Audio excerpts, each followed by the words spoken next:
Good afternoon, good evening, everyone. Welcome to our usual meeting on Sunday at 6 o'clock. Today is 6th August, and we have now dedicated 4 sessions to promote interfaith harmony. And today we are going to discuss the core teachings of Buddhism. So this is a platform for any of you to share your knowledge and expertise for national benefit. And all the time we get new topics to discuss, and we are making slow progress, I'm happy to report. So when you take leads now, this slide summarizes various things that we are doing, our mission, our values, and this in promoting interfaith harmony is because of that. We need interfaith and intercommunal harmony. It's essential to have peace in the country. And then without peace and unity and discipline, we just can't develop. So this is why we are focusing on this subject. So main purpose of our discussion today is actually to show that that any religion is not of any threat to anybody, and therefore there's no need to be suspicious between each other, whatever the religion you are. So that's the focus we have. So based on that focus, it's important to understand what each religion means. So my name is Chula Goonasekera, and today it's my turn to talk as a lay person on this subject of Buddhism.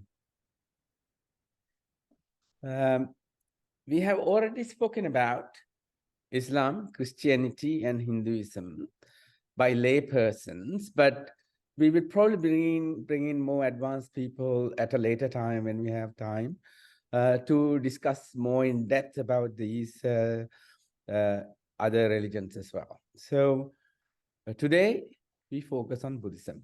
So from the last 3 sessions, we actually have had very good learning so far.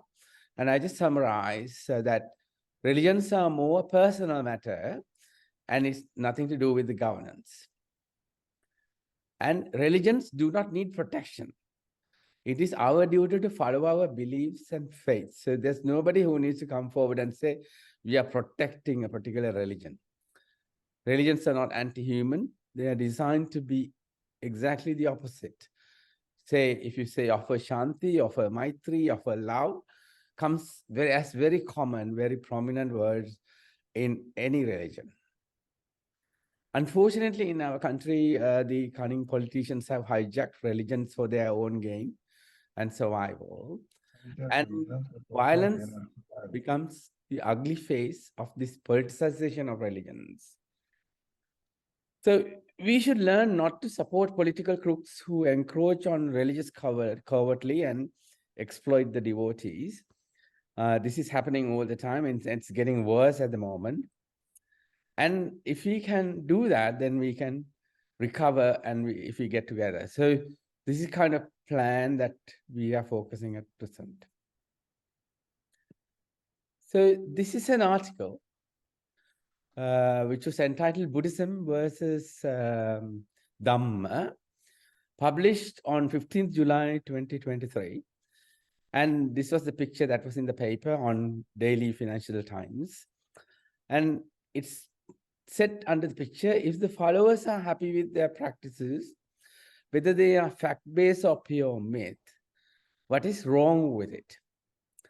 So the author is Jivananda Gunawardena, who wrote this article, and he writes in a brief, so just briefed it, but a quote, Buddha taught in the 6th century before Christ to explore the natural laws or the nature of universe and see things as they are.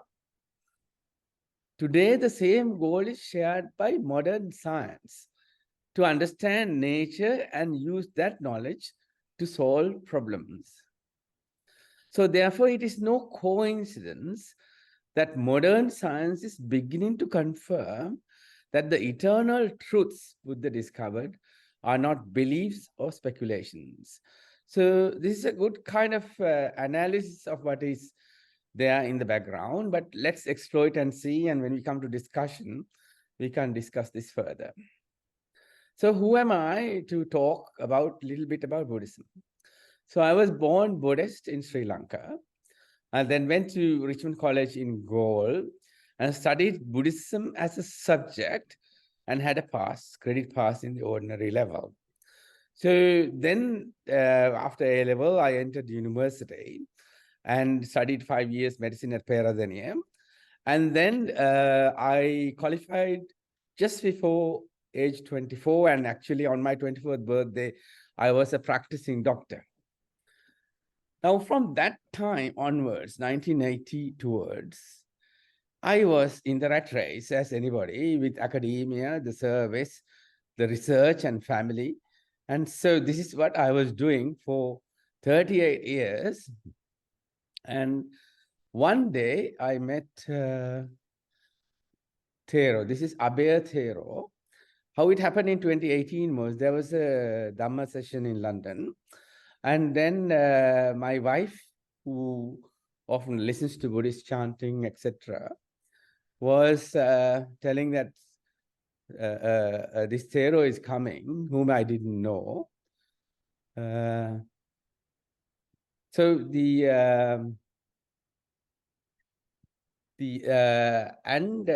she said there's a Buddhi Dhamma session, shall we go? So I agreed to escort her and also go there. So I had a very brief discussion with the Thero at that time, and then went on to discuss a little bit about what he's talking about. And then this generated a lot of curiosity on me on what this is all about. So what I did was, for the following 3 years, that 2018 to 2021, I attended some of the meditation sessions that he conducted ad hoc, but never completed any proper meditation session. The longest stay I could spare was 3 days in these sessions. And usually the meditation sessions last 9 days or 14 days. So having done that, I was more interested to study this, what he was teaching and about the Buddhism. And I was communicating with another 7 scholars who were well ahead of me in relation to the core Buddhist teachings. And I thought I should write a book. So it took me 3 years speaking to all these scholars around, and also going through all the words in this book of 118 pages with Abhay Thero himself to make sure that I have not done any errors. But I learned a huge lot during this process, and then published this book. At the same time, there was an interest in conducting some sessions in English. So I helped and narrated development of 8 episodes of Revealing Real Buddhism, 2 hours each in 2022. So all this work was published and online is at nirpekshaktvayamaga.com website. So all this was a learning curve for me. So I could understand a little bit about what is being said and what is being done. So I will share some of that today. So if you take the history, the core Buddhist Dhamma has really restarted to resurface again in particularly the last 2 decades in Sri Lanka. Now, how did this happen? Is because I will take a little bit of history there. Kirama Vimalajoti Mahathero is a really dedicated Buddhist monk who's committed all his life to convert the Tripitaka. Tripitaka is the Buddhist Pali canon that contains all the information, to Sinhala. So he completed his work. I think it took about 30 years or something to convert Pali Tripitaka to Sinhala in 1990s. Now, during that time, there was another monk, the late Venerable Vaharaka Abhay Ratna Lankara Thero, who started chanting Dhamma and explaining the core understanding of Buddhism in a very different way, and also then referring to what is said in the Tripitaka as well. And people started following. Unfortunately, he passed away in 2017. By that time, he had a student who is this Abhay Thero, and he started teaching people in a very different way. And initially, people said, oh, there is this Thero who is teaching with a laptop. So he always had a laptop when he taught, but what he really did was he showed evidence in Tripitaka, displayed it to the followers while he explained the subject. So going to the background of him, it's important to say that he was a graduate in engineering from Peradeniya, and he was a very successful chartered engineer, had 300 staff under him working, and he became a counselor and a family man and a very happy person. So he became a monk, gave up all that, and started learning Buddhist scriptures, and then he's still continuing to do that very regularly. Just a little bit of background to Tripitaka. Tripitaka is a triple basket which has got three components, means Vinaya Pitaka, Sutra Pitaka, and Abhidharma Pitaka. And altogether, it's in different languages. Now, this Pali canon, which is the one that we are following in Southeast Asia, has got 57 volumes. It's quite a big text to read. And there's a Chinese Buddhist canon that's maintained by East Asian Buddhist tradition, and that gives Mahayana followers, following traditions.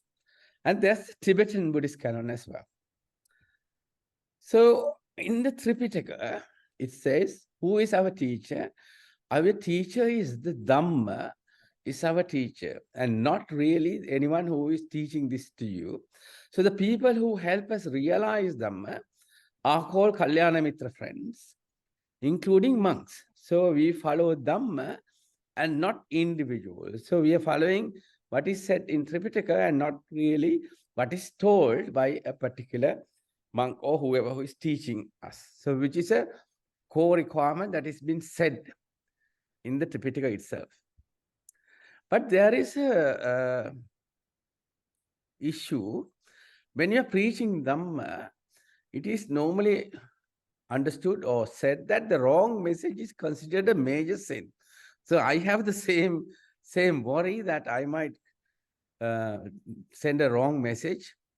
So the next bit of session that you are going to listen is actually what I presented myself to Thero, Abhay Thero, and corrected. And he agreed that what I'm presenting is 100% correct and there are no errors.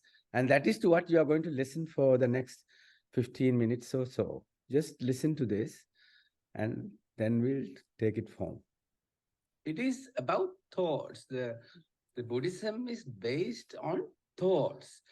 And if you see why its main focus is on our thoughts.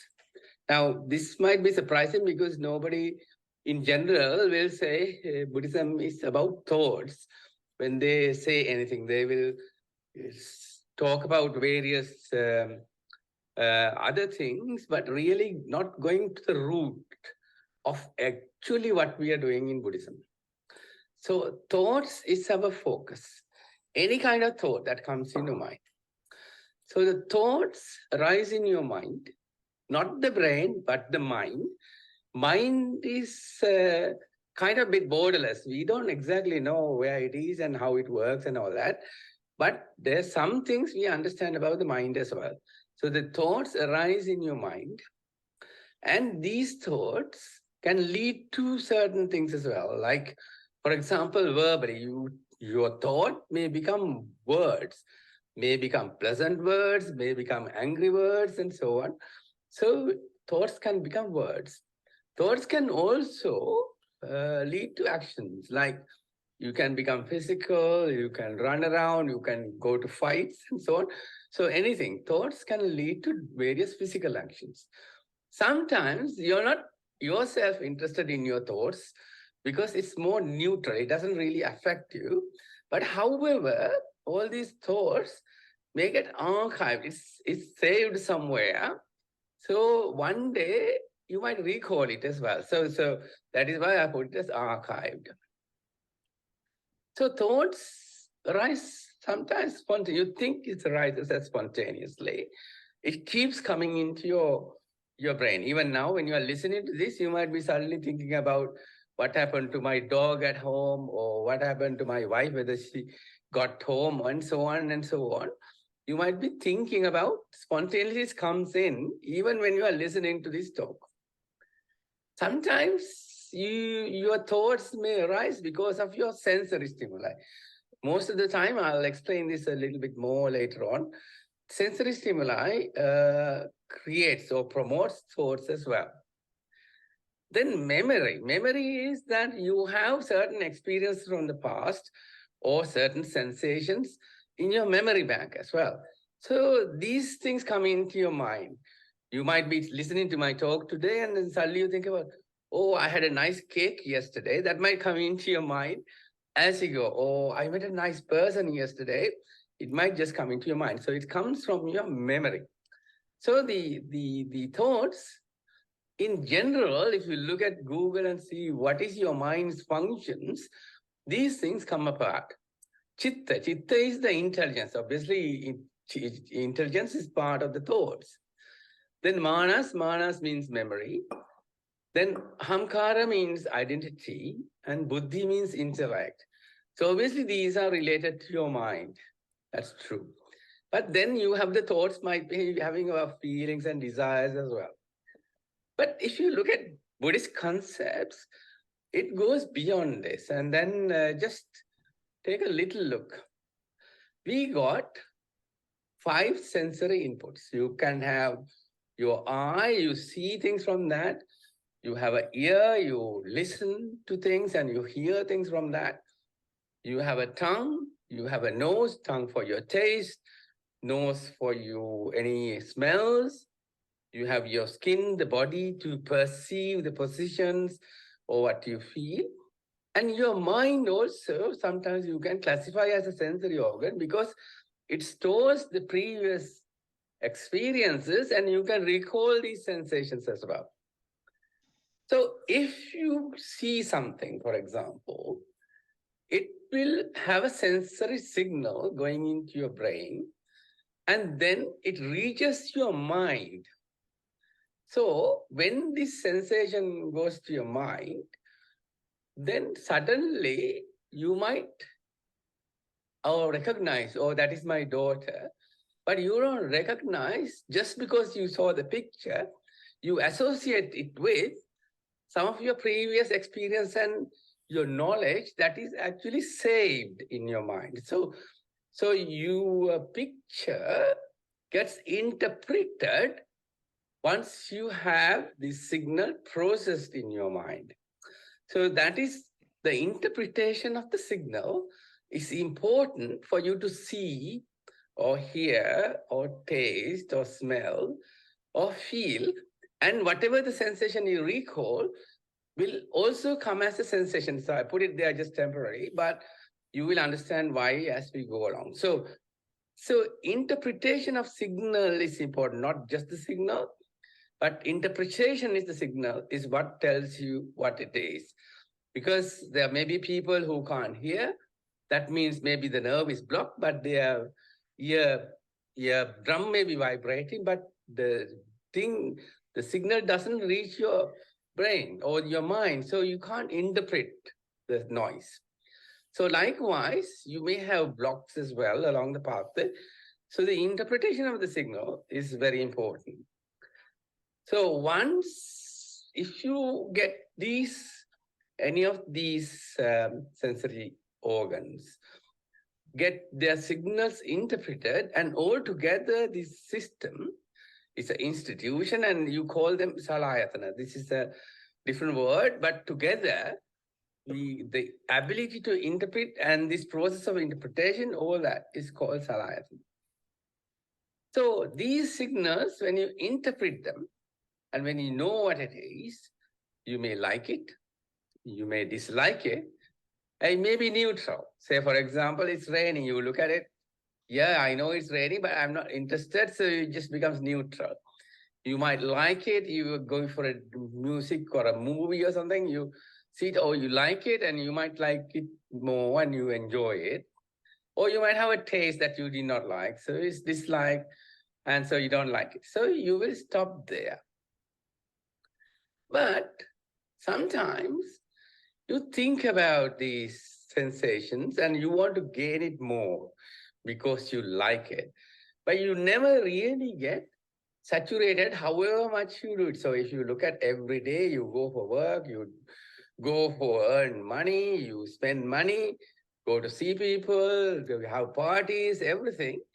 You do things to satisfy some of these sensations. But unfortunately, however much you do it, you never reach a saturation point. Every day you are still starving to have more here, more things, see more things, taste more things, and so on. So it's continuous process that's going on. So this chasing is some of a problem. So what you hear, you like it, you dislike it, or you may be neutral with it. But this liking it, can you keep thinking about it? And then you become a bit of attached to it. So you may develop a greed for it as well. So say you have a particular taste, particular thing, and you want it every day. You might get angry if it's not there at home, and so on. So you begin to like it. So it's a greed that develops. Similarly, you might dislike someone, for example, and you keep meeting. Before you even meet, you developed a hatred against him because initial experience of something make you dislike something, and then you become hatred. So that is called dvesha, and greed is called raga. And you may remain neutral, but still you may develop things like, jealousy. Sometimes you might have a pride about yourself and so on. So that kind of thinking is actually moha, where you have a delusion about particular experience. So what you liked, disliked, and being neutral may not stay like that, but it might get expanded further by various kinds of bonds, like a greed or a hatred or even a delusion. And that's bonding that can happen. So all these methods can give you a bonding, and it's this bonding leads you to what is called klesha. So klesha generates by bonding. So then what is this klesha? So now you have a certain experiences, you like it, but now it's gone a little beyond that, and you start generating klesha. Now klesha is our problem. Say, for example, take this piece of cake, okay? So it's tasty and I like it, and in Pali language, you call it sankhara, and then, so I like it, that's okay. But then you think, I don't mind sharing a little bit. So that means you can share it, but you still have a little bit of attachment to it. So you don't mind sharing a little bit. So you develop a bonding. Then sometimes you might think, oh, I don't really want to share it. I want to have it all. And somebody comes and grab a bit and runs away, and you get angry. So your greed now becomes anger, and then you might start fighting even just based on a piece of cake. So this is sankhara, means you interpret it, you taste, you liked it, but all the other actions that follow, bonding, then the greed, then you become possessive for it, becomes anger because somebody took part of it, and may even become violent. So all these actions that happens because of bonding is because of what is called abhisankhara. So just remember the name. So just to explain it. So klesha is heavy. So if you take a lift, you're right at the bottom because of your klesha. So if you offload klesha, if it's a passive list on a weight, say if you offload your klesha, then the lift starts going up. So that is a passive process. So you keep offloading your klesha and you start writing up the ladder because the weight is less. So klesha gets down and then you improve. And certain levels you might reach, this is your mind that is heavy with klesha. And you get rid of klesha slowly. And then you start rising up in different levels to your mind, which are called dhyana. We're not going to explain that in full yet, but just to let you know, the mind starts going into different levels when you slowly get rid of your klesha. That is what I wanted to say here. So meditation is one way that's been explained very well. How to get rid of your klesha. So basically what you do is, in meditation, your thinking process is moved away from the processes that creates bonding. So basically, you focus on a different thing during your meditation. If you focus on a physical thing like a pot or lamp or something, you call it laukika. But if you think about the benefits you reach in your mind, and beyond that, you call it lokottara. So meditation, you do that.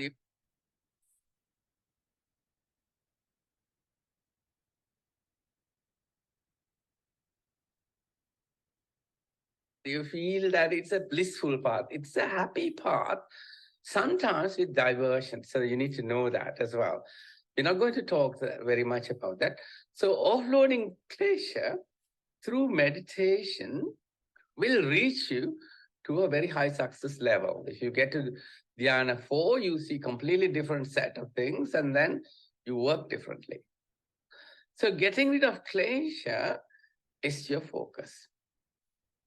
Otherwise, the thoughts start burning in your mind and you get illnesses, you get jealous, stress, sadness, assault people, you get fearful, you get suspicious, you get angry. All that is thoughts. But the meditation will bring you peace because all this bonding will start to reduce. And that's why you get a happy, calm, and a healthier person. So if you understand a little bit about this, then that's the Four Noble Truths. Now, I'm not going to go into details about it. This suffering means is not the meaning really what we think about having pain or something like that. It's a bit beyond that. But dukkha, we talked, is anything. So whether you like it or dislike it or neutral, the end result ultimately is suffering because you never saturate your, your needs by chasing them. So the origin of suffering is we talked a little bit about. And then how to get rid of it also we talked about. That's nirodha. And the truth of the path to end of suffering also we try to understand. That's magga. So if you understand all that, that's the Four Noble Truths. That's the beginning of Buddhist code. So if you look at that, say for example, core Buddhist teaching is 2,600 years old. And Lord Buddha, when he started teaching, there was no Buddhism. There's no Buddhism as a religion. And Lord Buddha is not a Buddhist. So he started teaching to all the other people who had different faiths. And ultimately his teaching was basically to get prajna, means wisdom, into your mind about all this. And that itself changed the behavior of the people, which became the sila. And through that understanding, you enter this path, which is a different path, and that is the samadhi. So that's what it is. So if you take Buddhism, look at this to in a little bit more detail. For over 450 years, the Lord Buddha's teachings were brought down by word of mouth. It's not written anywhere because Pali was a phonic language. There was no alphabet to Pali. So then only it started being written down with other languages 450 years later. So you can see now this translations and written writings and everything that goes down these 2,600 years, there would have been interpretation errors because the teachings came in different forms. So what was written down was called in the Tripitaka, you had Uddesha, that means just the titles of something. People interpreted differently. You read the title and interpreted differently. So you had interpretation errors. Then there was Nirdesha in the Tripitaka, which are abstracts only. So people may not have understood properly. And Patinirdesha is full explanation. So unless somebody has gone through all this, what is interpreted in the titles and said would have been errors. So there have been lots of interpretation errors in that is circling around these core teachings. Then there must have been translation errors, like what we find even in our single translation now. Then people have developed rituals. So they thought rituals is the right thing to do, which was never really taught at the very beginning. And then rules and fear. So you created rules. Even the Pansil or Atasil has become a rule, and then people follow it because of fear rather than anything else. And then politics started getting involved with this as well. So basically, what we now practice is not what we were taught, like Prajna Sila Samadhi. What we are now doing is Dana Sila Bhavana in kind of a rules fashion, and Dana becomes priority. So now what we practice in Buddhism is quite different to what was expected to be in Buddhism. So basically, your mind is clean. All your thoughts at the very beginning is clean. It's like clean water, which becomes polluted with your thoughts, the raga, dvesha, moha, and it becomes muddy, polluted, like polluted water. So it needs cleaning, and that's a purification process, which is done by meditation.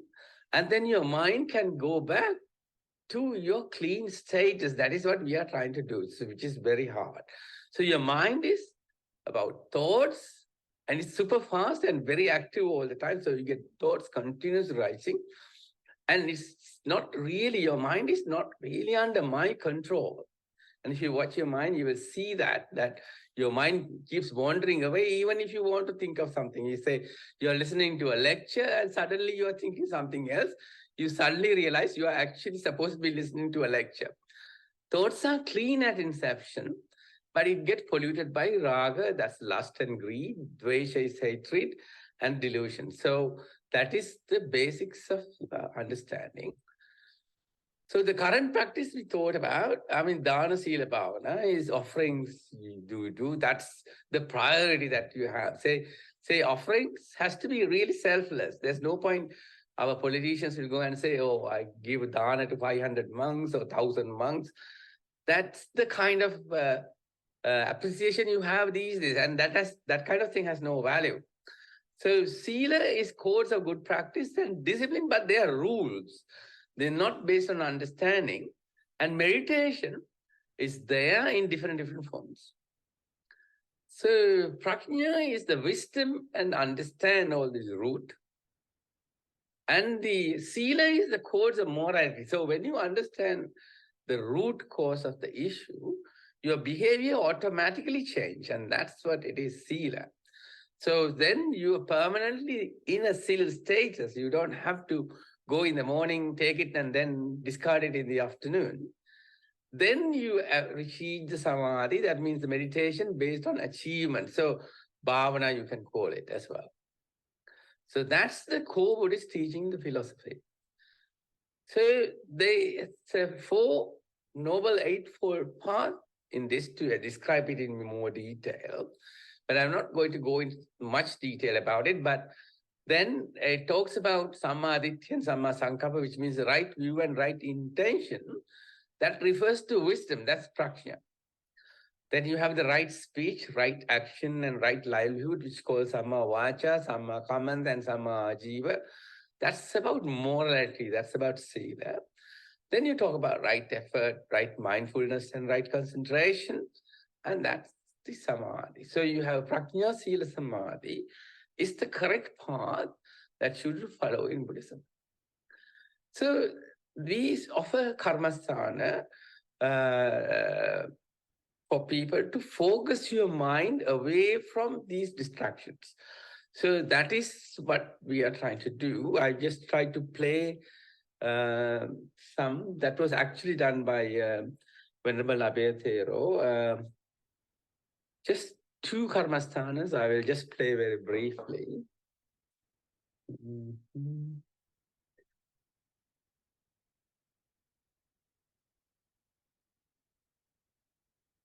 Okay, let's start there.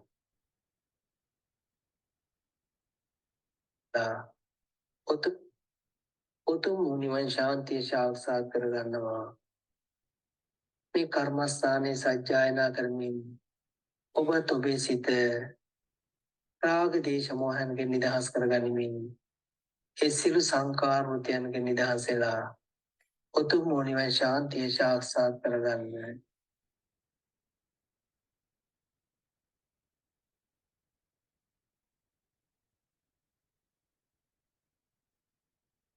අනිච්චවත සංඛාරා උපාද වය ධම්මිනෝ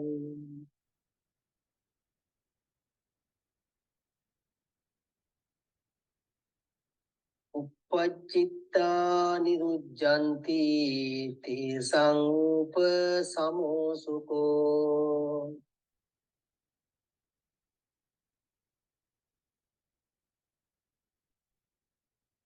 අනිච්චවත සංඛාරා උපාද වය ධම්මිනෝ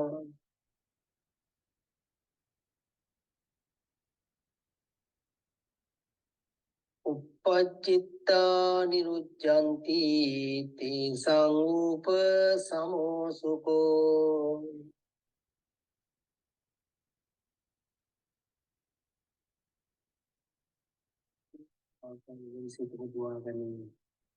දසා කුසල වලකිනා සබ්බ පාපසා කරනා කුසල සම්පසම්පදා ලෝකෝත්තරත්වයන්ගෙන් කුසලයේ කියන්නේ අවිද්‍යා තෘෂ්ණා ප්‍රහාණයට කුසලයේ කියන ලැබෙයි. අවිද්‍යා තෘෂ්ණා ප්‍රහාණය කරගනිමින් අසාධයන් ආදීන විනිසරණය දැක ඒ කුසල මාර්ගයේ වඩමින් සචිත්ත පරියෝදපණං තම චිත්තය උතුම් චතුරාර්ය සත්‍ය ධර්මයට අනුව දපණය කරගනිමින් පරියෝදපණං ඒතම් බුද්ධානුශාසනං එයයි භවය උද්ධ කරගැනීමේ අනුශාසනාව. මේ කර්මස්ථානයේ සජ්ජායනා කරමින් ඔබ ඔබේ සිත රාග දේශ මොහයන්ගෙන් නිදහස් කරගන්න.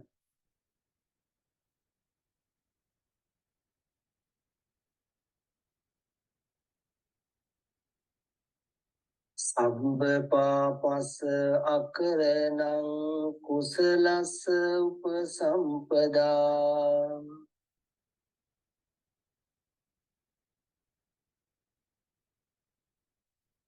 සචිත්ත පරියෝදපනං ඒතං බුද්ධාන ශාසනං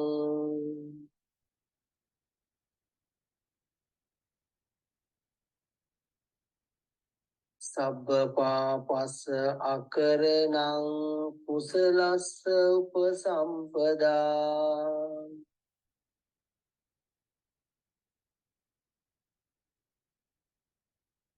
සචිත්ත පරියෝදපනං ඒතං බුද්ධාන ශාසනං.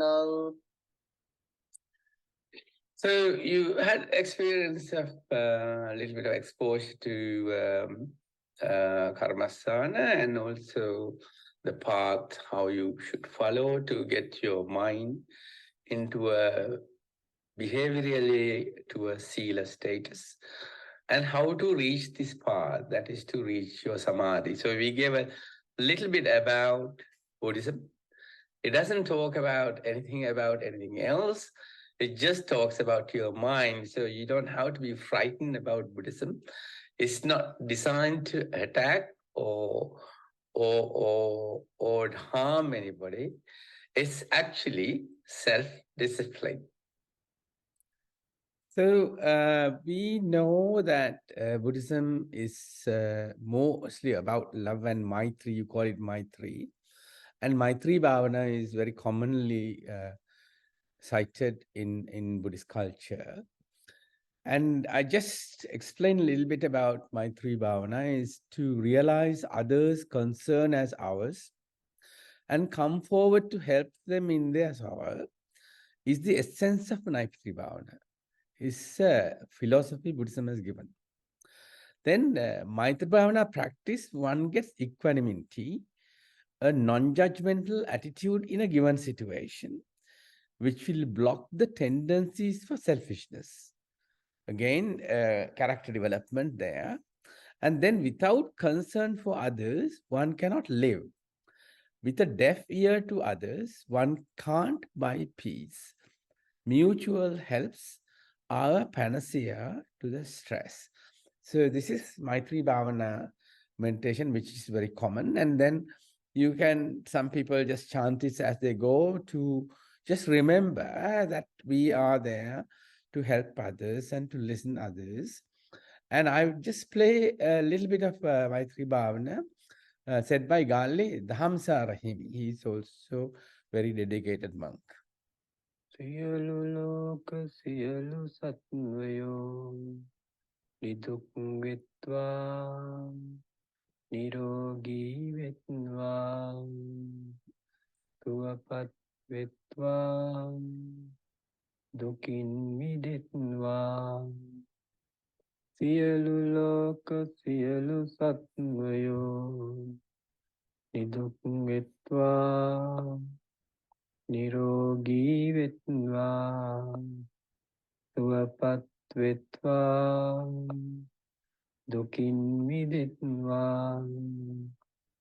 සියලු ලෝක සියලු සත්වයෝ නිදුක් වෙත්වා නිරෝගී වෙත්වා සුවපත් වෙත්වා දුකින් මිදෙත්වා.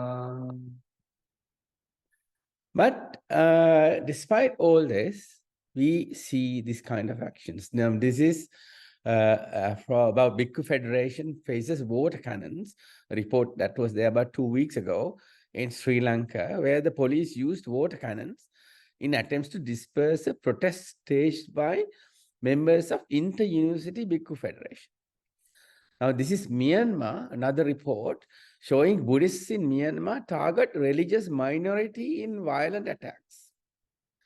Now, this is something is not really at all in Buddhist behavior. So these people are nothing but, you call them robe thugs, because that's nothing to do with Buddhism. So if you go beyond that, these people who, some of these Buddhist clergy or monks who want to do governance, who want to get into politics, who wants to go into parliament and so on, have actually even forgotten what Buddhism is all about.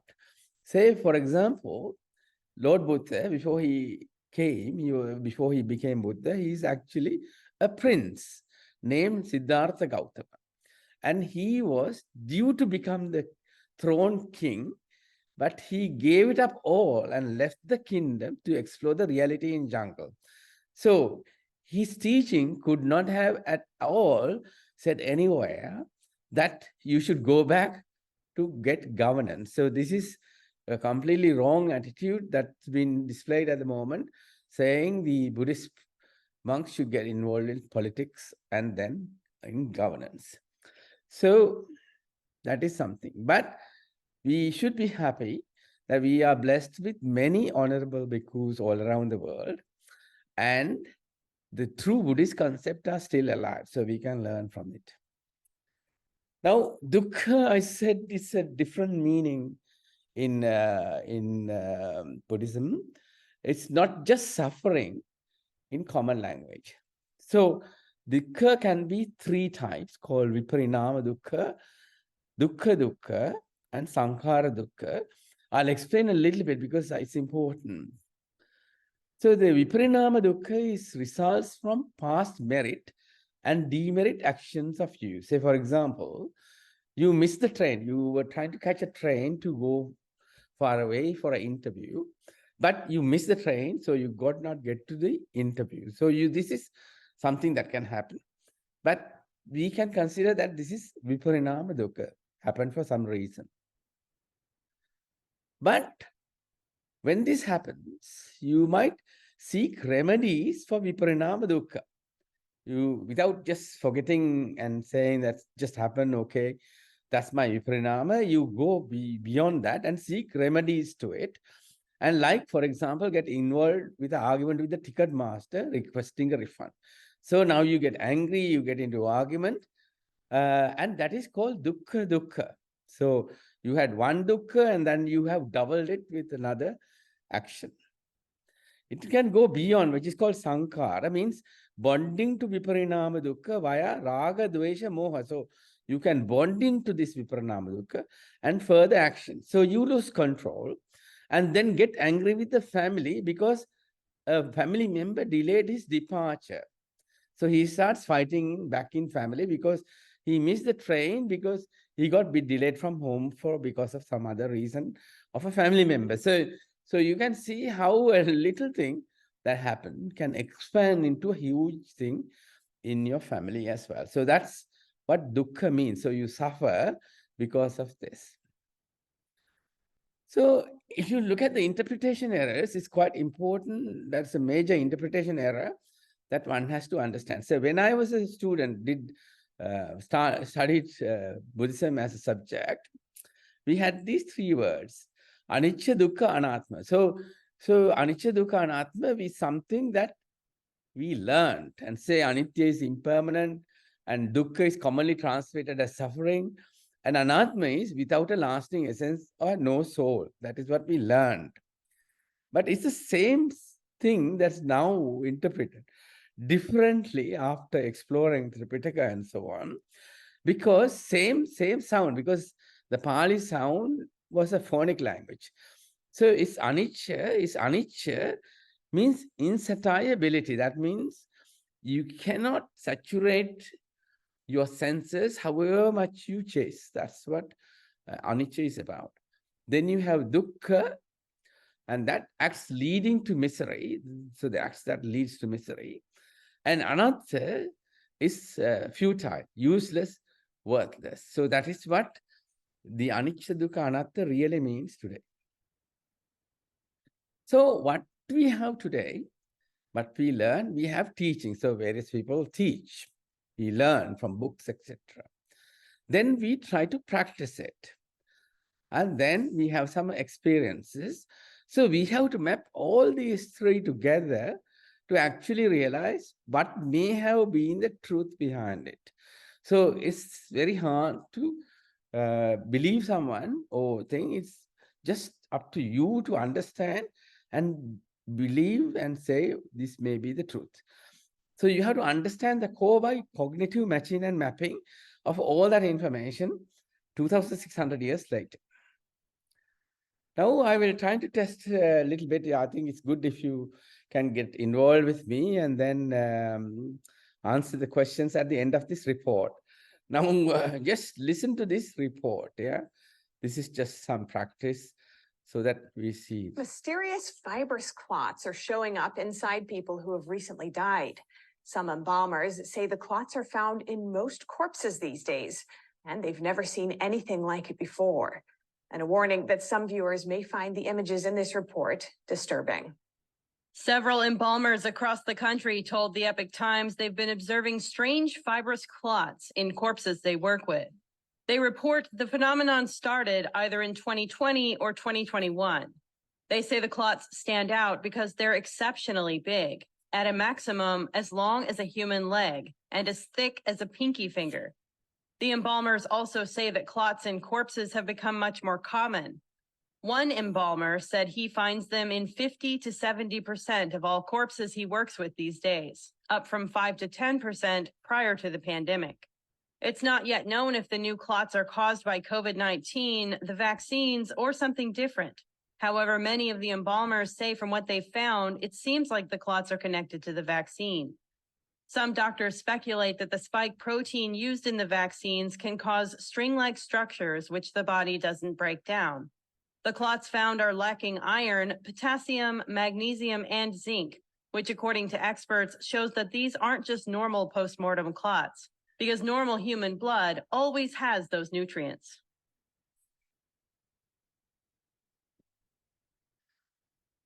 So it's good if you can tell us what came into your mind after listening to this news clip, what thoughts you had, and I'll try to write this down, whatever you say.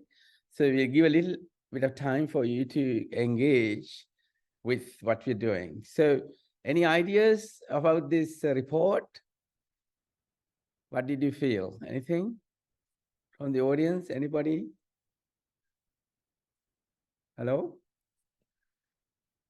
Anybody wants to say anything? Dr. Chula, Yeah. as I understand, actually, this seems to be a new invention, but the particular scientists don't know what it is, that blood clot.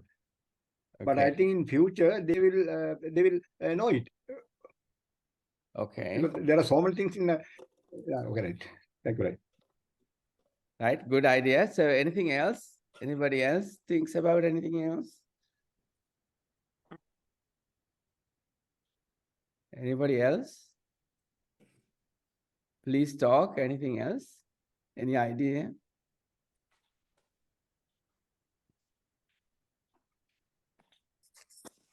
Chula, it's Mervyn here. Yeah. Yeah, and I hadn't come across this news item before, so I was first of all surprised by what I just heard, and I'm a little bit intrigued for a start whether this is true or fake news. Okay. If it is true, I'm a little bit puzzled and surprised, and something as major as that is happening since COVID. Yeah. Anything else that you thought about in relation to vaccinations and so on? There was talk about vaccinations and so on as well.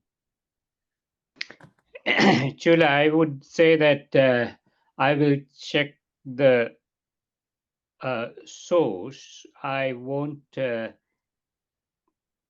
take seriously just because someone says something. Yeah. It needs to be evidenced by a reputable source because lots of people even with regards to the vaccinations, there were so many other stories and which because of that some were reluctant to take the vaccines, and they were all false. So well, having heard that, I don't know whether it's true or not, but for the moment I would say I won't believe it unless it is coming from a reputable. Okay. So that's what I would say. Right. Okay. So we have, yeah. Anything else? Yeah. I wrote a response. Yeah. I think this confirms an earlier theory that the vaccines have a detrimental effect on the human body, because there are very recent theories that a lot of people are dying, and there are very healthy people are having heart attacks and strokes and all that. But also I agree that we have to look at the source, because some of this could be fake news. Yeah. Chula, if you don't mind, I would like to also mention that when I first listened to this, I was quite amazed because I have not heard about anything like this before. Yeah. And then I thought I better first just verify whether anybody else has heard about anything like this. So I went into ChatGPT and into Google Bard, and I asked them whether they knew anything about this thing. So of course, ChatGPT being bound within information before 2021 was not able to give me any information. But Google Bard said that this can be traced mainly to social media interactions, and that there is still no scientific evidence that has come in to support this thing. So I thought, okay, we have to wait and see about this. Right. Okay. So let's go down a little bit. So if you Chula, yeah, tell me, yeah. The report says it's the embalmers who experience these plots. Yeah. So it's not medical practitioners or researchers. I don't think in the embalming practice they would the size of the clot is given as could be as long as a leg and as thick as a pinky. So where do these plots occur?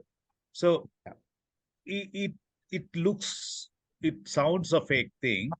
Yeah. And it says before the spike protein, it was 10%. Now it is 70% in the corpses. So it's a massive change. So it is dubious. Yeah. Okay. So all good. So what I wanted to show is that now we had different views from people and different interpretations in relation to this. Now I'll give a little bit of background because I was medical.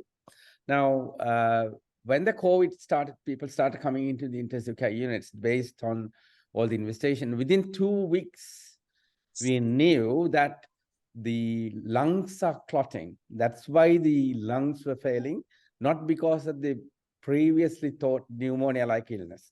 So this was known within 2 or 3 weeks of the COVID epidemic. So people took action to anticoagulate and et cetera. But you can see that if you look at in the Buddhist terms, Dvesha and Moha generation is the purpose maybe of this activity, and you can get involved with it. And then, I mean, it's the embalmer's report. It didn't say how many people were embalmed, how many cases. It didn't say how many clots and so on. So there was absolutely no data. But still, a newscast of this kind can generate a huge dvesha and a moha situation in the society. So you can see how you can get involved with this as a community maybe, and then take it forward quite a lot. So you can, it's quite interesting to know that some of these reports are maybe designed to create moha within the society. So let's go forward and see, yeah. So I now trying to present to you things that are there, not from Tripitaka or Buddhist core, but to understand how things have gone forward and then may have a value. Okay. There's something called emotional frequency class that has come forward recently. I'll take a little bit of action into it. So now every person on this planet is vibrating at a very subtle hertz frequency rate, and it's personal and variable. This is also called vibe. Now we have a basal metabolic rate when at rest, but when events start happening in our lives and our emotions are engaged, our vibration rate changes rapidly and often dramatically. Now from the environment, from the moment we are born, our emotions are engaged and our mind then starts learning defense reactions, which are imprinted and stored deep in the mind's recesses. Now, as we move through each experience in life, most of our reactions become automatic, often negative emotional reactions as a learned habit. So beyond that, now I want to just show, because these things came up for discussion in the previous discussion, explains how a man survived 22 hours. Now, this is a case report that I was exploring when I was writing a report a long time ago, several years ago.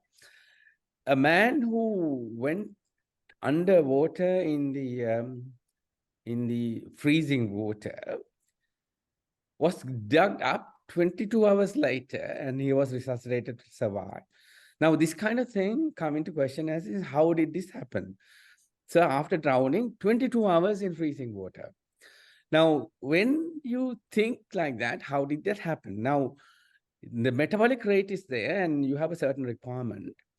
And when you freeze, like in heart surgery, for example, you cool down people because the supply of energy and oxygen is not enough, so that during the procedure, you don't consume very much when you cool down because your enzymes don't work.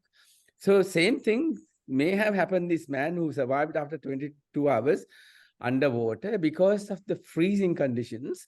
The temperature dropped, so his oxygen requirement and everything went down because the metabolic rate is so low. And he survived because without damage, because what he had in his blood was sufficient to last 22 hours. Now in meditation also similar thing can happen, where the breathing and heart rates can come down and the metabolic rates can change. So based on this now, I want to show you a chart. Now this is about EEG. You just like a ECG that you look at the heart, you can look at the electrical activity of the brain, which is called electroencephalogram or EEG. Now the EEG is very subtle and you can measure up to normally about 30 to 50 hertz, because then it's interfered with the muscle activity and you can't measure it anymore. Now, recently, people have used different methods to measure the brain frequency of electrical activity at very high levels. Now, when you put all these into kind of a chart, you will see that when you are shame, when you have guilt, when you have apathy, grief, fear, your frequency is very low. When you are happy, like love, joy, and peace, your frequency is very high. So look, this is repeatable in different individuals at different emotions. So your emotions have a different frequency in your brain, EEG. So this is something that's found, shown recently, and further actions happening. So again, now you can see that meditation, which can bring your joy and enlightenment, will increase the electrical activity in the brain at very fast rates. But if you are like more in a shame kind of situation and then apathy and so on and guilt, your brain frequency in your electric activity is very low. Still, it's been explored to find out what's going on. Now, second thing is about aura. The body has an aura. Now, energy vibe emitted from your body, everyone has that. It's not visible to normal eye. Then if you look at the machines that are available that can measure this, all are called aura machines. There are plenty of things. That they do is you put your hand to the receiving transducer, and the transducer will change the energy of your body that is being emitted to something you can see. So you give colors to it. So using a transducer. Now these aura colors change with your emotions. So if you are angry, it becomes red. It is variable between people and it is variable within the same individual as well. So body aura is something now that's taken interest as to see how the aura changes. Then the astral body, I know people talked about this astral body, and listen to this.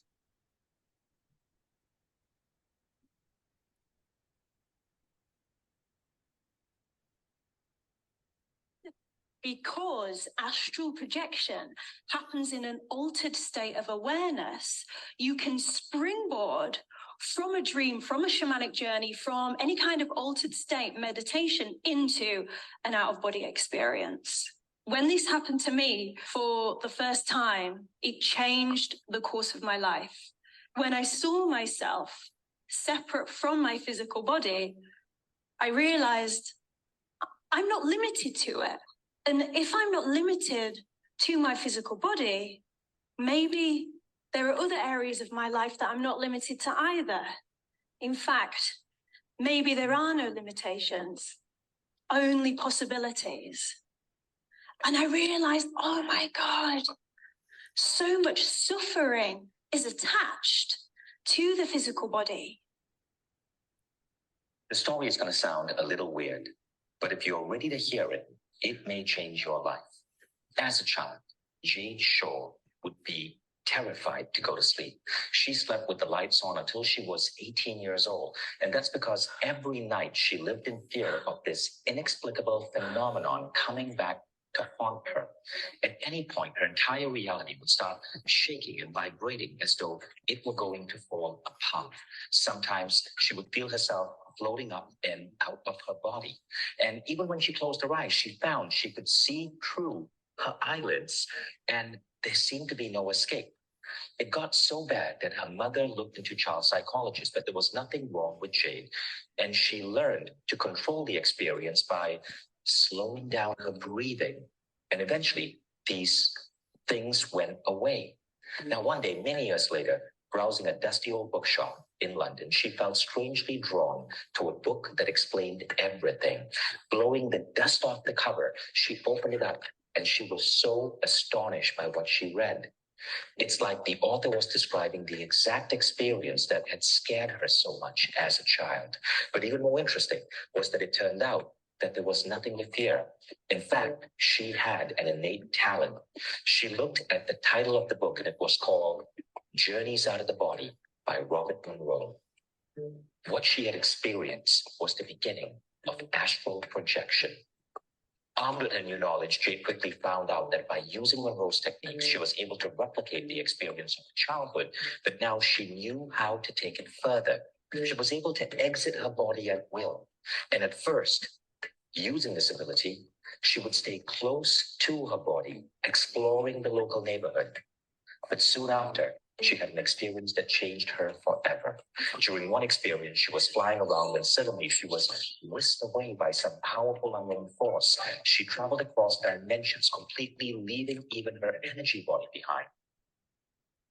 Her consciousness merging with universal energy. She got scared, and she lost herself in a profound white light and abruptly awoke instantly back in her body. Now, after that experience, she knew what she had to do.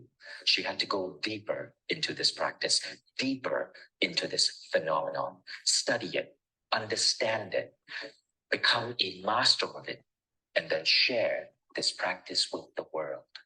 She quit her successful career running a dance company and instead took up a master's in science and transpersonal psychology. She studied in a Tibetan Buddhist temple for 5 years to learn the Tibetan version of astral projection, which is called dream yoga.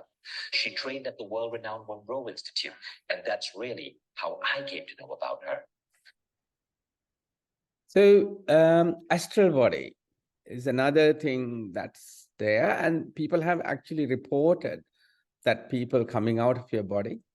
And in relation to anesthesia, I know there are reports of people coming out of the body and seeing his or her own operation, and then goes back into your body at the end of surgery. So this kind of thing has happened. People have reported, and this is there. So at the moment, some priests in Buddhist teaching, so your physical age is there, but apparently the astral body, which contains prana, it means the astral body age is longer. So you will born and die, and then born and die, and born and die, because your astral body has a longer life. So anyway, so I don't really know anything more than that, but I thought I'll present this as well, because this is a question that is surrounding us at the moment. Then further, talking about meditation and health. This has taken a lot of interest in medicine, and meditation strengthens the immunity. We know that this happens. The meditation even changes anatomically. You can detect changes in your brain. When you compare people who do meditation, this has got different active areas in the brain. So that has been shown. I was trying to get some pictures, but I couldn't, but that's been shown as well. But I will explain one personal experience about immunity. Because say, if you take cancer, for example, all of us have cancer genes. But then what opens up the cancer gene is a question, because some of us opens up the genes and then start having cancer. Some of us don't. So I'll give you an example of Sumedha Thero. He was Bhikkhu Sumedha. He's actually a Swiss person who lived in Sri Lanka in a cave as a Buddhist monk up to 75 years of age. I met him about 5 years before he passed away. And then he started helping us a lot as well. So I knew him quite closely. And Bhikkhu Sumedha, in his history, he was diagnosed to have a bowel cancer. And you know that can kill someone quite easily and so on.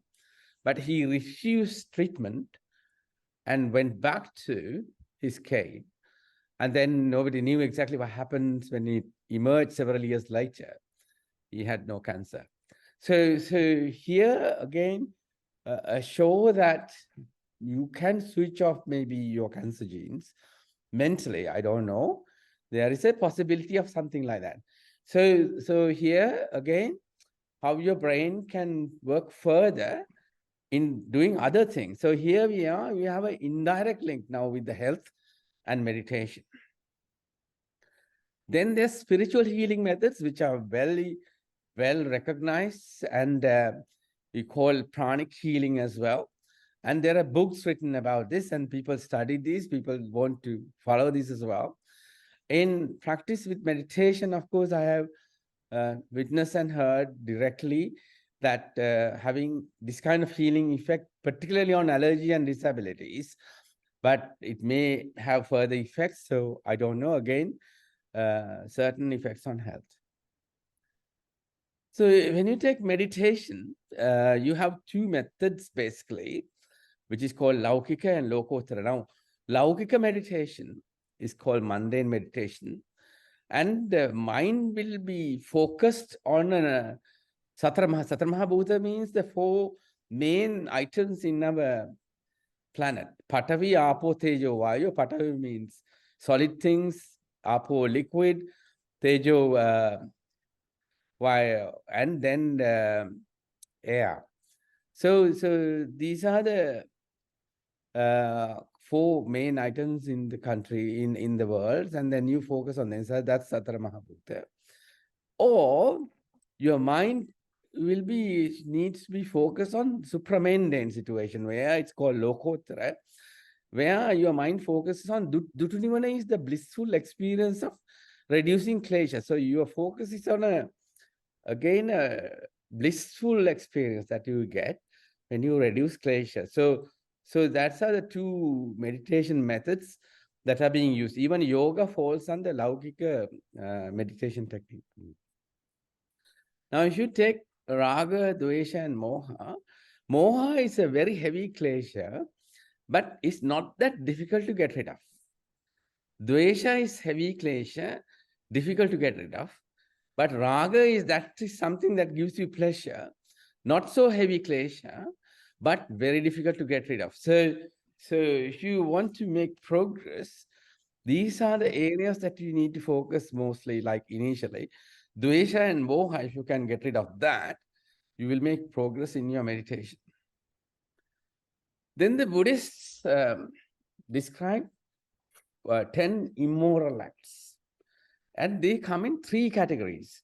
So one, you arise, say anything that we described before, your thoughts arise in your mind, then they can get converted into words, speech, or bodily actions. Now, these are the 10 wrong immoral acts that you can do. So from your mind, so you call 3 manosankhara acts are there. Abhijja means covetousness or greed for others' belongings. So it's in your mental states. Vyapada means ill will and hatred. And Michchaditti means wrong views. So that's in your mind. So verbally, you can have 4 immoral acts verbally. Musamada is lying. Pisunavacha is slandering. Parushavacha is harsh speech. And Sammapraplapa is frivolous talk. Then that's from your words. Then from your kaya, means your body, you can do other 3 immoral things. Panajipata is killing. Adinadana is taking what is not given. And Kamesa Michachara means not just sexual misconduct, but also excessive use of sensual pleasures. So that's 10 immoral acts that are described in Buddhism. So they are also called dasa akusala. So the immoral acts are purposeful and committed via your own mind, speech, and body. This process begins with mano sankhara, leading to vasi and kaya sankhara. So we said that about the mind and the verbal and physical. And it results from asada. Now, this word we didn't use. Asada is basically bonding. It's the root cause of mano sankhara that leads someone to commit the 10 immoral acts described in Buddhist text. Therefore, relinquishing astada means the bonding through the understanding of anicca, dukkha, anatta, which we described, will involuntarily move one away from dasa akusala. However, just moving away from dasa akusala by rule is not going to get rid of asada. Now, this is something that's very important for us to realize, to see what we are practicing today. So, in summary, you can say that you have dasanena pahapapa is something like today we are listening and discussing about the core understanding. Then you have bhavana pahatapa is meditation, that's your practical. So you have the theory here, and then you have the practical. And then you come to a state of, so this can be taught by people, by monks, about our directed groups about self-realization to get up to prakshya level. After that, it's na dasana, na bhavana, pahatapa, which means that from prakshya onwards, through self-realization, it's only you can proceed from there to a sila status or samadhi. So that cannot be taught or directed. Now look at the rules, okay? Now rules create fear. Now rules, we have pansil, the 5 precepts, we have 8 precepts, and then we have 10 precepts. So then when it becomes a rule, then you are fearful of breaking it. Now, when you have fear, fear is always falls within dvesha. Now, Buddhism, we want to get rid of raga, dvesha, moha. But if you have precepts and when you have fear about it, you generate dvesha by trying to follow it or not to break these rules. So thus, sila cannot be held based on fear. Rules and fear-based morality is of no use for enlightenment. Now, so we have today rituals and rules. So why do we have rituals and rules? Whatever the religion, it promotes ethical behavior. That is a good thing about it. But it's mostly exterior. It does not promote interior understanding. So that's the bad side of having lots of rituals and rules. But then when you have rituals and rules, it becomes commercial practice, commercialization, politicization. And that can become counterproductive to the initial purpose. So that's the ugly aspect of having rituals and rules. Now listen to this. Somebody who is talking about rituals and rules in Buddhism. And one of these is called clinging to rules and rituals, or clinging to rites and rituals. I'm Doug Smith of the Online Dharma Institute, that's onlinedharma.org. Well, in a nutshell, this tendency of clinging to rules and rituals is part of our general tendency towards what's called views. In other words, we have a tendency to come up with views about things, with opinions, beliefs. We can indeed become quite opinionated, as many of us know. And one of these views is this view about rules and rituals. And indeed, this is sort of 2 related views. The first view is that simply by following certain kinds of rules, by, let's say, acting ethically, by acting in a certain pure way, we can reach the goal, we can become enlightened, that the goal really is satisfied by our following a certain kind of path of rules. The other part of this is that the same is true of rituals. If we only fulfill certain ritual obligations, certain kinds of perhaps devotional practices, if we are able to say the right kinds of speeches or recite the right kinds of poetry at the right time, or perform the right sacrifices, whatever it might be, that thereby we can become enlightened, we can reach the goal. Now, the Buddha seems to have gotten this, or at least one thought from many scholars is that this idea of clinging to rules and rituals comes from the Buddha's experience with what's called Vedic Brahmanism, that persisted, was pre-Buddhist. Now, it eventually developed into Hinduism, and it said that all of these rituals could provide us great benefit within our lives. That was the main point of them. But they could also, in the days of the Buddha, began to be understood that they could also provide potential benefits for us in future lives. And it seems perhaps that some may have also believed that by performing the same kinds of rites and rituals, one could thereby become enlightened. One could reach the religious goal, the goal of enlightenment or of freedom by doing these rites and rituals. Okay. The ethical rules in Buddhism, and indeed in every form of life, are done as general rules of thumb because they're ways that we can be kinder and more compassionate to other people. However, there are going to be cases where everything gets reversed, where performing the rule as stated actually becomes uncompassionate, becomes unkind, becomes harmful. So it can be that we can cling to the rule without really understanding the point of it. We can also cling to these rules and rituals as forms of conceit. That is to say, we feel ourselves to be pure. We reflect upon the fact that we, let's say, are ethically perfect, or we believe that we are ethically beyond reproach. And so we lord it over other people. You know, these other people are not behaving ethically. We are better than them. And this is known in Buddhism as a form of conceit. A conceit itself is a kind of underlying tendency, which is itself harmful with this kind of notion of purity. And that itself is damaging. It's damaging because it reifies ourselves as something unchanging, as something pure and better than other people. We have this viewpoint that either acting in a certain way, doing certain kinds of ritual performances, these are the sorts of things that can get us enlightened. But in fact, enlightenment really has nothing to do directly with our external performances of certain things. Instead, it has to do with a complete sort of reevaluation and turning around of our internal emotional state. That's the essence of what it is to be enlightened. And so it's not so much that we might say it's because of performing all these ethical deeds that the person becomes enlightened, but rather the reverse.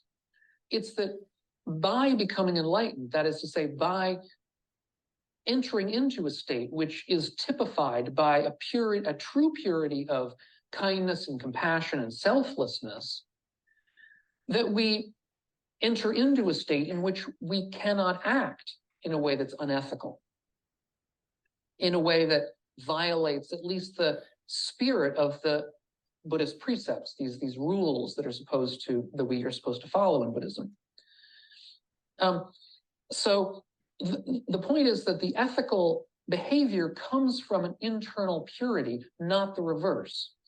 Now, the other question, I mean, I've talked about ethical purity here, but the other question is then, if the enlightened person is going to be somebody who behaves ethically as sort of a natural state, they're going to be somebody who behaves kindly and compassionately, are they also going to be the sort of person who performs ritual observances, right? Because that seemed to be also part of this whole issue. So now, in summary, you have a situation where the rules and rituals, whatever the religion you're following, you have rules and rituals. And then, in summary, it brings in exterior ethical behavior. But it does not do very much to an interior mind set for enlightenment. So if you want to really enlighten your brain, your mind, you need to follow and say get rid of your attachments, through your raga or dvesha or moha, and then you go through a pathway of not getting angry and not getting suspicious, not getting heavily attracted to various things and so on. So that's what it is. So wherever your religion is, you can still have your rules and rituals, but these are the ones that get hijacked and also can become counterproductive to your interior mind development as well. So this is there with us. It is there with all the religions, but you don't have to change your religion, but you can still practice internal mind development for your own enlightenment.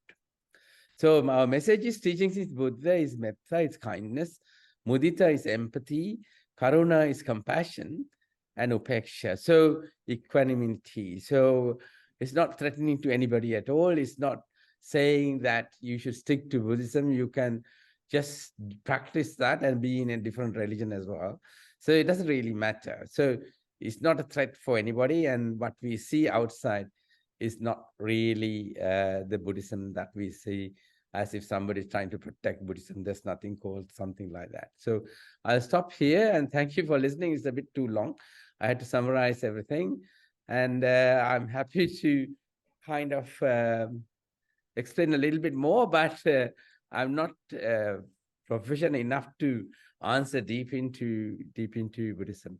Or you can make your comments. I think the author from the initial publication that I showed about Buddhism versus Dhamma is here.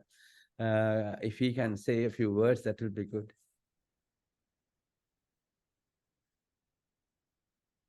Anybody? Yeah. All right. Thanks, Chula. Can you hear me? Yeah, we can. Yeah. Great. Okay. Thank you. Thanks for giving me the opportunity and also referring to the publication that I send. So I must explain my position before I go any further. I live here in Boston, United States, and when the Buddhism is introduced to a new population, or even to children, for example, my children who are growing here, they have questions. They have doubts about certain things. So what I am trying to do is to provide information or facts regarding those doubts and let them come to their own conclusions, just as Buddha advised the Kalamas, and make up their own minds. So I don't, in that effort, I don't mean to reject religious practices or criticize them. Everybody has a right to follow their own religions. The reason I am saying is that now I agree with everything that Chula pointed out. I'm a scientist myself. I can, being a molecular biologist, I can go even further and explain some of the things that you were trying to explain in detail some other time. When we try to do that, we get criticism from the traditionalist that we are trying to alter Buddhism. So that's not something that we are trying to do. We are trying to answer, provide information to clarify any doubts that people have regarding Buddha's teaching. Now, in order to do that, one step is that we have to differentiate what the Buddha taught versus Buddhism. That's another topic that Chula alluded to it, but that's something that we need to, we can elaborate on it. So what's nice about what Buddha taught is that we can relate to them in different ways. Especially, we can relate to them using modern terms that come from modern science. Now, when you say that, people say, hey, religion and science don't mix. So that's why we need to separate religion from what the Buddha taught. The core teachings, pretty much everything can be explained based on science. Now, you might ask, hey, what about the karma and rebirth and things? So they also we can explain, but we have to define the terms. We have to agree on the definitions before we go into discussions. For example, Buddhist rebirth is exactly rebecoming. It is just a cause and effect process. So if you, I don't want to go into details at that point. Regarding that, Chula touched on the body aura, a field that's expanding pretty rapidly now is the field theory of consciousness, electromagnetic field theory of consciousness. So it is just beginning. We don't have much experimental evidence to put forward this as a theory. But if they succeed in going where they are going, this concept of karma and rebirth can be easily explained based on that. So what I would like to do is, if we have any concepts regarding Buddha's teaching that we have doubts, I would like to engage in discussions and bring out the data that's available and help everybody make up their own minds. That's what I can say at this point. Thank you, Jivantha. Yes, because this is, you joined, this is part of our program that we were trying to promote interfaith harmony in Sri Lanka, because there's a lot of suspicion between different communities. They don't talk very much, which I felt needs to be addressed. And that is why we did. And I have feedback saying, a lot of people say, it's a good thing that you discuss about Islam, Christianity and everything. So people understand something about it. So in the future, I'm trying to see whether if there's a need, we'll bring in, say, clergy who are involved in different religions so that they can explain a little bit. But I wanted to explain a little bit about the rituals as well, how it can be beneficial for ethical behavior, but it's not really beneficial for yourself if you don't really understand the core teaching. So this is something that I want to get the message across. Any other comments from anybody? Welcome any comments. Yeah. Dr. Chula? Yeah. Kisiri here. Yeah. Anyway, thank you very much to Chula for giving us not a brief, actually very lengthy description about Buddhism. And our problem, you are living in other countries, UK, USA, Australia and all, but the thing is, the people who are living in Sri Lanka feel differently because we listen to completely different description about Buddhism through media and through newspapers by Buddhist monks, and the practices also some completely against Buddhism, right? Here, because you are in your lecture, you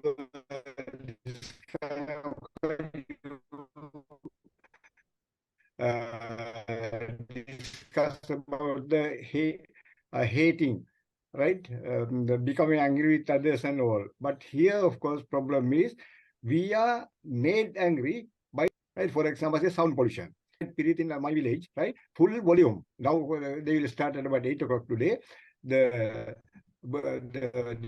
3 months, they call it Tummasidani or something like that. So whole night there will be a loudspeaker, the Buddha, what do you call it, Gatha through loudspeakers, right? Not only my village, everywhere, right? Whole night. And junctions, there are some Buddhist statue, near the statue, there are the meditation over through the loudspeakers. Sometimes whole night, sometimes in the morning, right? So Buddha has never asked to do those things. So there are people who don't have money to eat here. There are starving people, a lot of people. And today I heard a person who doesn't have money to get his eye operated, right? No, he doesn't have money, right? So, but billions of rupees are spent for structures and processes and so many things, right? So that is the problem. You don't have that, because I have been in England for 1.5 years, UK, USA, Japan, everywhere I have been there. all the Buddhist people practice, even Christians in those countries practice. But here, thing is, what Dr. Chula discusses correct, 100%. But the people, the Buddhist people in Sri Lanka practice sometimes actually, even though we try to practice according to but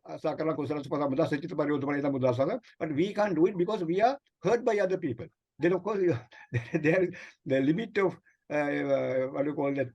In single we call, there is a limit. So we have to argue with Buddhists this thing. And I don't know if you can see this related to Dr. Chula's what do you call it, the field, medical, right? This case, today's newspaper says, Mage Deyo Bera Ganna Deyange Lidete Endadenne.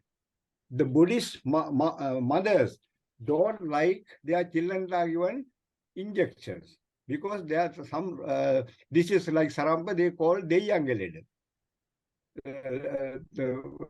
right? Therefore, they don't like doctors injecting the medicine to the children. Therefore, a lot of children have died, right? So there are so many things.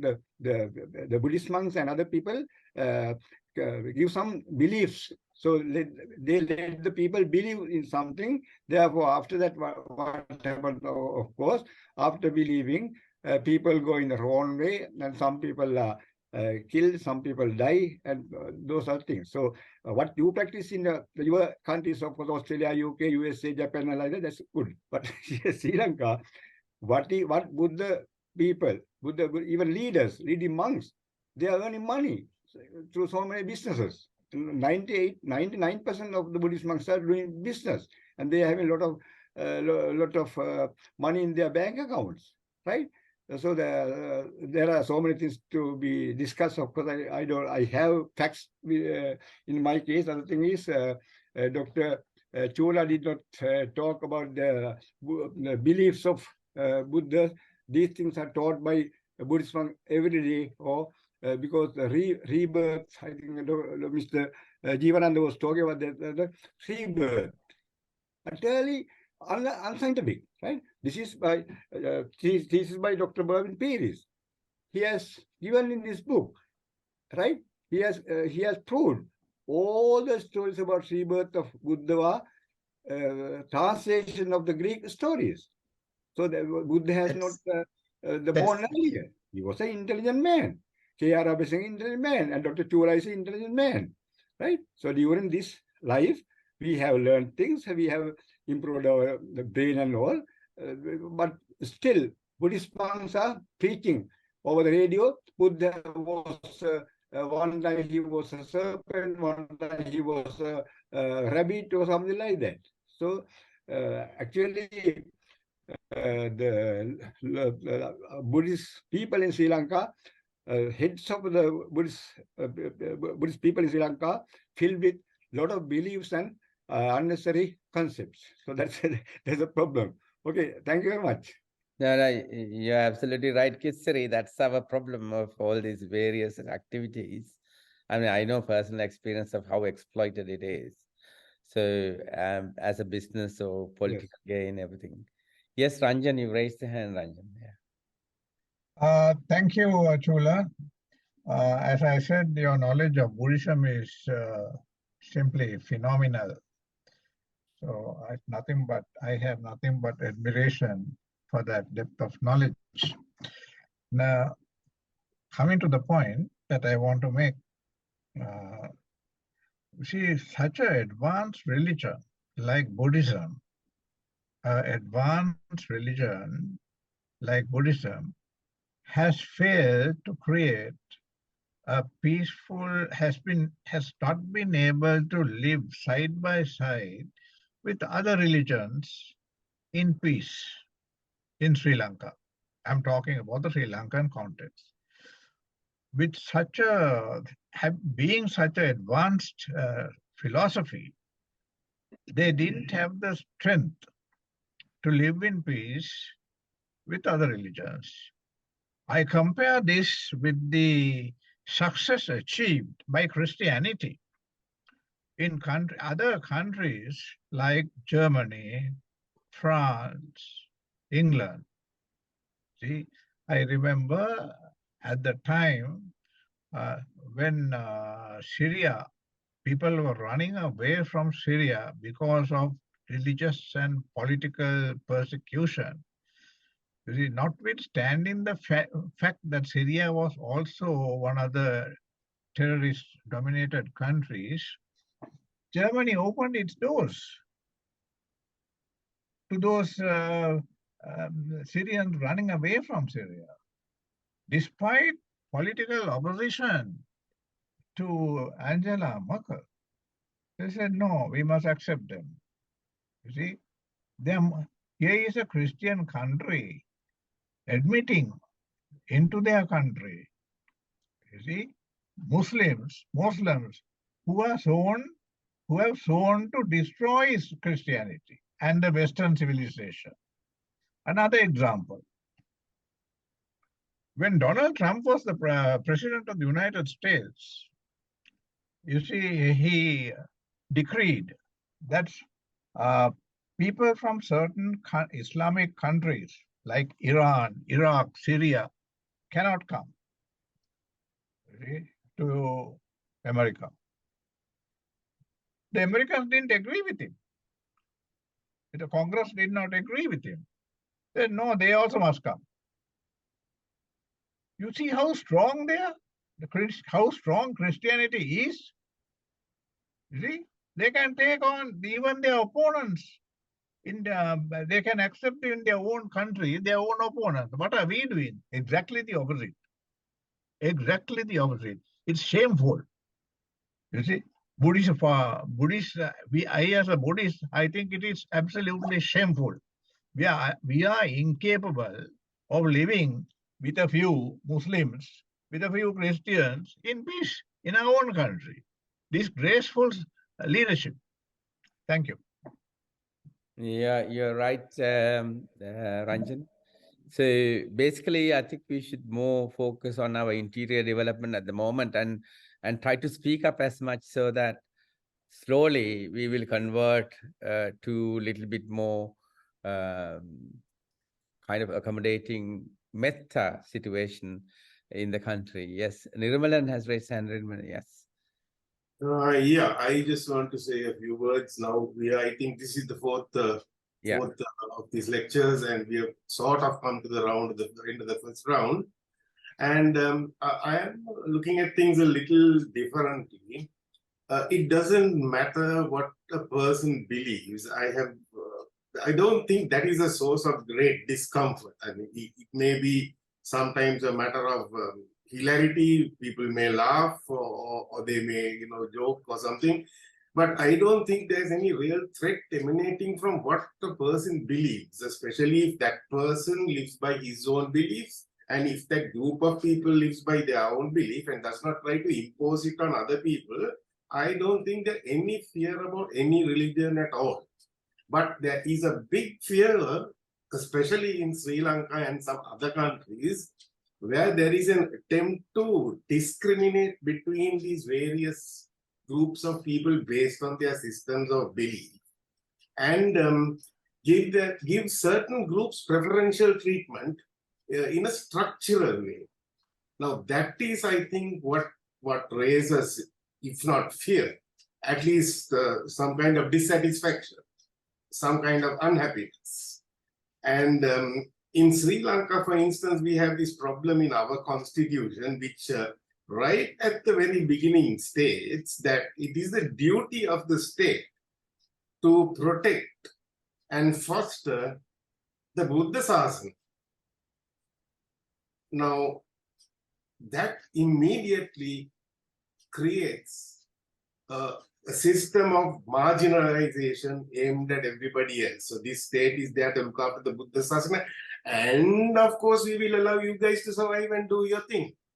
But that is not the same thing as having a state which is dedicated to the protection and fostering of every single citizen in the country.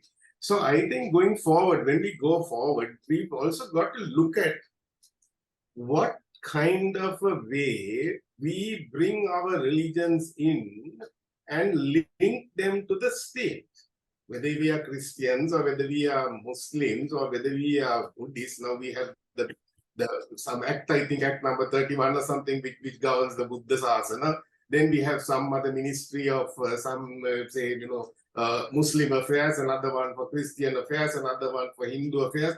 We are taking taxpayers' money, and not all those taxpayers are Hindus or Muslims or Buddhists, and we are using it for the development of our private faiths. Now, this sort of morality, I think, is questionable. And we should, I think, look at these things as we move forward. If we are really going to look at bringing these religions together, forming a united state in Sri Lanka and getting, people talk about Sri Lankan, common Sri Lankan identity and all that, which will come if this kind of trust and this kind of, not equality, but I would say equity is at least advocated for starters. That's my thinking. Yeah, Nirmal, you're right, because our politicians are using divisional politics. So they will use something to divide for their survival. I mean, I haven't seen anybody like a visionary political leader who have a proper method or something to address the people's issues. They will cover it up by bringing some kind of a division, saying, oh, we are a Buddhist country, we are protecting a particular religion and so on. So that's why we want to try and take the message and say religion is a personal thing. It's nothing to do with the governance. And whatever your religion are, it's a belief. And you may have other beliefs as well. And you may not have a religion also. So it doesn't really matter very much at all. So this is the kind of concept that we want to propagate. But the difficulty is that in Sri Lanka, only 5% of the population have actually gone through any kind of university education. And that's been probably purposefully kept at bay without actually expanding it. And then these kind of politicians give their way, and then they can use the weakness of understanding in the people for their gain. So we're in a difficult situation anyway. We'll see how we can go. At least we can say it's a private thing. It's nothing to do with politics. Yeah. So yes, Dr. Chula, 2 minutes, sir. Actually, what you said is perfectly correct. Let any person follow any religion, that is good. And actually, I don't know whether we can make the government do this thing. Actually, the government should never allocate any money for any religion through the budget. Because when I was in UK, I bought so many things from jumble sales. Then, of course, I asked from a priest, what is the meaning of this jumble sale? He said, government is not allocating any money to maintain churches. How do they earn money? Is they have jumble sales because the neglected items are given to the church. Every Sunday they had jumble sales. I don't know now it is there. I am talking about 1970s, 1976 or 77. I was in UK. So the churches sell everything on Sundays on jumble sale, and they earn some money. From that money only, they maintenance are covered with that money. Not the government is not allocating money for any maintenance. But Sri Lanka, the more than they allocate for the education is allocated for the religious purposes. Peraharas, lighting up temples, and so many things, giving present to the Buddhist monks, so many things. Unnecessary. Actually, as Dr. Chula was telling, let any person follow any religion. Let any person believe anything, right? Government doesn't have to talk. Government has to allocate money for mostly necessary things, especially education. As Dr. Chula was telling, very few people are entered in the university here. And I'm living in rural area. There are many students who doesn't have money to buy the 50 stand scholarship question paper set even, because that is 850. I buy that for students, our village students. So while people are suffering so much without money, right? Why this government is allocating so much of billions of rupees for maintaining religious buildings and other things? So I don't know whether we can stop it. Actually, if somebody proposes it, they will have to stop. As Dr. Chula was saying, let any person follow any religion, have any belief. Let them do it, right? But the government money, right now you know the recently the today you, I don't know if you saw the news. Police was attacking the farmers. Farmers were fighting for water, and yesterday I saw police people was attacking with sticks and all to the farmers. So see the pathetic situation in Sri Lanka. But government and police themselves say we are Buddhists, right? So but they never practice Buddhism in Sri Lanka. Okay, thank you very much. Thank you, So, History. I mean, Chula, can I yeah. say a very short thing? So actually, I mean, we have in Sri Lanka we have so many problems, but let's focus on the Buddhism at this point. One of the main problems we have is that when we are born into a religion, there's a huge disadvantage because we are given a package, what they call the Buddhism, and we are expected to follow it to the letter without any challenge. The challenging it is not allowed. You can go to hell or whatever. So I think in a small way, what we can do is at least we can, to the new generations, the younger generations, to our children, we can start educating them that, hey, Buddhism has many different aspects. Buddha's teaching is one thing, and all these other things that were added throughout the history for various reasons are different things. Let's focus on the teaching. It has a lot to offer to us, to the country.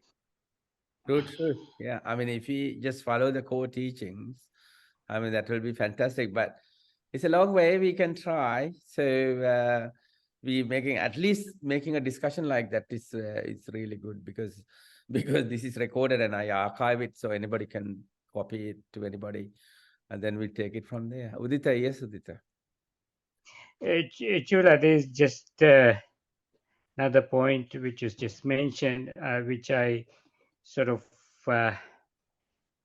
told the other day also. It is very important that all students are taught the basics of all religions at an early stage. I mean, beyond that, they can continue to study Buddhism or Christianity or Islam or whatever it is. But all students should have basic understanding of all religions, which unfortunately I didn't have. And some of the things I have learned about Buddhism and the other day Hinduism is quite new to me, which I should have had it when I was five years old. And this is, I think, I'm sure that that is happening in UK, where they are grounded some basics of all religions, which Sri Lanka also should have it follow, because that is very important to understand each other's religion, and that creates that should avoid misunderstandings or misinterpretations and things like that. Yeah, you're absolutely true. The religion as a subject should talk about what religion means in school. So where they go is a different matter. I mean, it should be more open. I mean, I was surprised when my granddaughter was going to a Christian school, when I was showing something or preparing something on Four Noble Truths, she came and said, "Oh, we learned that at school." So in Christianity, in a school, they are taught about the Four Noble Truths as well. So which is good. So you give a wide exposure to the students as to what religions are, a little bit about the core understanding. Yeah, very good. Yeah, that's where we should be heading. But anyway. Yeah, this is exactly what should happen in Sri Lanka. I mean, yeah. So, I mean, we have a long way to go, but let's see how much we can do. Great. I think we've done about 2 hours of discussion now altogether. So we can conclude for today, and then we'll take it up again at a future date. And thank you. Let us know if you have any new ways of approaching this issue, and so we can have further discussion and take it forward from there. As long as there's no other comment, I can conclude here. Thank you. Good night. Good night. Yeah, thank you very much. Thank you for all your contributions. Great. Thank you. Thank you.